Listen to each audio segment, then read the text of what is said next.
Price Lord. பிரியமான தேவ பிள்ளைகளே, ஆண்டவருடைய நாமத்தினால் உங்களுக்கு அன்பின் வாழ்த்துக்கள். சந்தோஷமாக இருக்கிறீங்களா? தேவன் நம்மோடு கூட இருக்கிறார். சந்தோஷமாக இருங்க. இன்றைக்கி நாம் ஒரு காரியத்தை கற்றுக்கொள்ள போகிறோம். என்னென்னா, கர்த்தர் நமக்கு கற்றுக் கொடுக்குற காரியம், தேவனோடு நாம் எந்த அளவு உறவு கொண்டு இருக்கிறோம், அல்லது நாம் தேவனோடு உறவு கொள்வது எப்படி, எந்த லெவலுக்கு நம்ம ஆண்டவரோடு கூட இருக்க வேண்டும் என்பதை குறித்து இன்றைக்கி தேவன் நமக்கு கற்றுக் கொடுக்க போகிறார். என்னோடு கூட ஒரு வசனத்தை எடுத்து வாசிங்க. என்னாகமத்தின் புஸ்தகம் 12ஆம் அதிகாரம் 6-7 வசனங்களை வாசிப்போம். வாசிக்கிற கவனிங்க. அப்பொழுது அவர், என் வார்த்தைகளை கேளுங்கள். உங்களுக்குள்ளே ஒருவன் தீர்க்கதரிசியாயிருந்தால், கர்த்தராகிய நான் தரிசனத்தில் என்னை அவனுக்கு வெளிப்படுத்தி சொப்பனத்தில் அவனோடே பேசுவேன். என் தாசனாகிய மோசேயோ அப்படிப்பட்டவன் அல்ல. என் வீட்டில் எங்கும் உண்மையுள்ளவன். நான் அவனுடன் மறைபொருளாக அல்ல, முகமுகமாகவும் பிரத்யட்சமாகவும் பேசுகிறேன் அப்படின்னு கர்த்தர் என்ன பண்ணுறாரு, மோசேவை குறித்து இங்கே சாட்சி கொடுக்குறார். ஆமென். ஸோ அருமையான தேவ பிள்ளைகளை, நாம் கூட எப்படிப்பட்டவர்களாக இருக்க வேண்டும் என்று சொன்னால், மோசேவை போல எங்கும் உண்மை உள்ளவர்களாக. தேவனுக்கும் மோசேக்கும் ரொம்ப நல்ல ஒரு கனெக்டிங் இருந்ததுங்க. அதனால தான் அவர் என்ன பண்ணுறாருன்னா, தேவனை முகமுகமாக சந்திக்க முடிஞ்சது, தேவனோடு கூட பேச முடிஞ்சது. ஆண்டவர் எது சொல்கிறாரோ அதை இவங்களால் கேட்க முடிஞ்சது, இவங்க சொல்கிறத ஆண்டவர் கேட்குறது.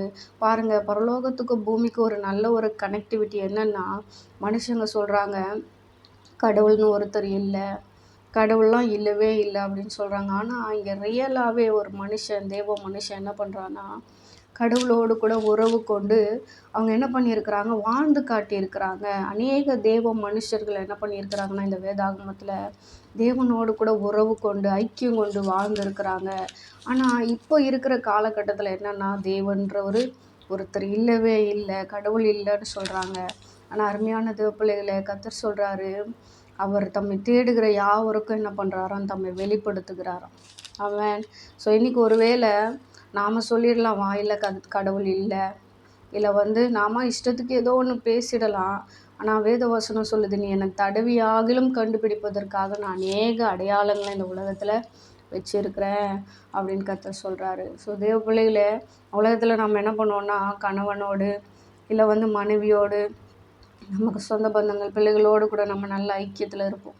ஒரு குழந்தை பிறந்ததுக்கப்புறம் கொஞ்ச நாளுக்கு அப்புறமா என்ன பண்ணிடும், தன்னுடைய தாய் முகத்தை அதுக்கு தெரிய ஆரம்பிச்சிடும். அதுபோல் தான் தேவ பிள்ளைகளே, நாமும் கூட நம்முடைய கடவுளோடு கூட ஐக்கியம் இருக்கணும். அந்த குழந்தை என்ன பண்ணுன்னா, தன்னுடைய தாய் முகத்தை பார்த்து உடனே என்ன பண்ணும், போகும். ஆனால் மற்றவர்கள் அந்த குழந்தையை தூக்கும் போது என்ன பண்ண முடியாது, அது வேறு ஃபேஸாக இருக்குது அப்படின்னு சொல்லிட்டு. ஆனால் இன்றைக்கி இந்த உலகத்தில் ஜனங்கள் என்ன பண்ணுறாங்கன்னா, கடவுளை என்ன பண்ணிட்டாங்க, படைத்த கடவுளை மறந்துட்டாங்க. இன்றைக்கி நாம் பாருங்கள், ஒரு தாய் எப்படி ஒரு பிள்ளையோடு கூட உறவில் இருக்கோ, ஒரு பிள்ளை தாயோடு கூட எப்படி உறவில் இருக்காங்களோ, அதுபோல் நாமளும் என்ன பண்ணணுமா, நம்ம தேவனோடு கூட ஒரு நெருங்கிய ஐக்கியம். ஆண்டவர் நம்மோடு கூட என்ன சொல்லுகிறார், என்ன செய்ய சொல்லுகிறார், எப்படி வாழ சொல்லுகிறார், இந்த பூமியில் ஆண்டவர் என்ன பிரியப்படுகிறார், நம் மீது என்ன நோக்கம் வைத்திருக்கிறார், என்ன திட்டம் வைத்திருக்கிறார் என்பதையெல்லாம் நம்ம அறிந்து கொள்ளும்படிக்காக என்ன பண்ணுறாராம், ஆண்டவர் தம்மை வெளிப்படுத்த சித்தமாக இருக்கிறாராம். நம்ம தேவனோடு கூட ஒரு நெருங்கிய ஐக்கியம், இந்த உலகத்தின் சத்தத்தை அடக்கி உலக காரியங்களை எல்லாம் வெறுத்து தேவ பாதத்தில், தேவ சமூகத்தில் போய் நம்ம அமரும்போது தேவன் என்ன பண்ணுறாரு, நம்மை ஆசீர்வதிக்கிறாரு. நம்மேல் அவர் என்ன பண்ணுறாரு, அன்பு செலுத்துகிறாரு. அவருடைய பிரசன்னம் நம்முடைய அறை முழுவதும் நிரம்பி இருப்பதை நம்மளால் என்ன பண்ண முடியும், காண முடியும். தேவன் இந்த உலகத்தில் ஏதோ தூரத்தில் இல்லை, அவர் நம்முடைய உள்ளத்தில் இருக்கிறார், நம்முடைய சரீரத்தில் இருக்கிறாரு. நம்மேல் அவர் என்ன பண்ணுறாரு, ரொம்ப பிரியமாக இருக்கிறாரு. நம்மோடு கூட பேச அவர் என்ன பண்ணுறாராம், சித்தமாக இருக்கிறாராம்.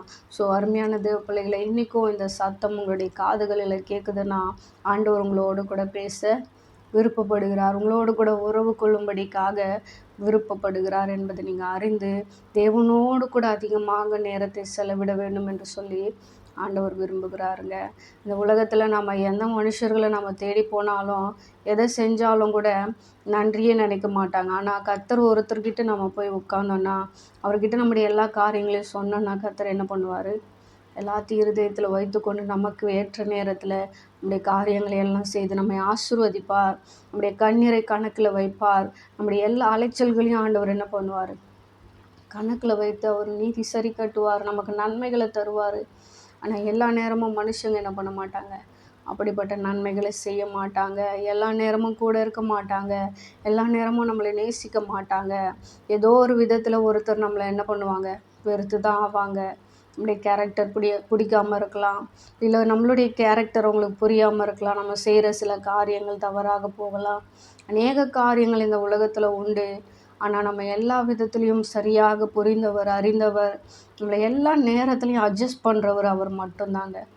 அதனால் நம்ம புரிஞ்சுக்கணும். எந்த காரியம் செஞ்சாலும் நம்ம விழுந்தாலும் சரி எழுந்தாலும் சரி நம்மளை எல்லா நேரத்துலையும் அட்ஜஸ்ட் பண்ணுறவர் நம்ம அப்பா மட்டும்தாங்க. அதனால் அந்த அப்பாவை நீங்கள் என்ன பண்ணுங்கள், பிடிச்சிக்கோங்க. ஆண்டவர் பாதம் வர்க்மன்ஸ் ஐயா பாடுறாங்க, என்னை விட்டு எடுபடாத நல்லவங்க நீங்கள் தான் ஐயா, உண்மை நான் எப்படி பாடுவேன் அப்படின்னு சொல்லிட்டு அவங்க என்ன பண்ணுறாங்க, பாடலில் பாடியிருக்கிறாங்க. எப்போதும் பெர்க்மன்ஸ் ஐயாவை குறித்து ஒரு சாட்சி என்னென்னா, அவங்க வந்தாலே தேவ பிரசன்னம் இருக்குமா. அவங்க அறைக்கு போனாலே தேவ பிரசன்னம் எப்போதும் அப்பா அப்பா அப்பான்னு சொல்லி அவங்க கூப்பிட்டுக்கிட்டே இருப்பாங்களாம். ஆண்டவரோடு கூட அவ்வளோ பெரிய ஐக்கியம். அப்படிப்பட்ட ஐக்கியத்துக்குள்ளாக நம்ம வர வேண்டும் என்று சொல்லி கர்த்தர் விரும்புகிறாரு.